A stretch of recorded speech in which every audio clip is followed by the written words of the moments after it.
ఆలయాల్ని మీరు చేసినంత విధ్వంసం ఈ రాష్ట్రంలో మరెవరూ చేయలేదు.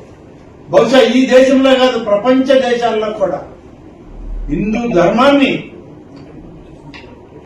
ఇవాళ భూస్థాపితం చేయాలన్న వాళ్ళల్లో మీరు అన్ని రకాలుగా మీరు చేసేటువంటి కార్యక్రమాల్లో మీరు చేసినటువంటి ఘోరమైనటువంటి తప్పిదాలని వాళ్ళ సరిచేసుకోవడానికి మేము చేసేటువంటి ప్రయత్నం, తాపత్రయం. నీ హయాంలో ఏం జరిగింది? నీ నాయకుడు ఏం చేశాడు?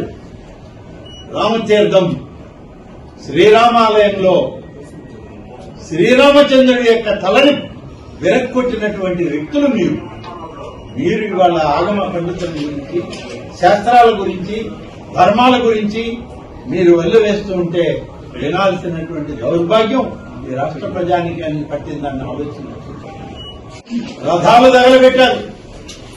పవిత్రమైనటువంటి లక్ష్మీ నరసింహస్వామి ఆలయంలో రథం తగలబెట్టారు. వెంకటేశ్వర స్వామి ఆలయంలో నెల్లూరు జిల్లాలో రథం తగలబెట్టారు. సాక్షాత్తు కనకదుర్గమ్మ అమ్మవారి యొక్క వాహనాలైనటువంటి వెండి సింహాలైనటువంటి ఆసనాలని వాటిని దొంగిలించారు.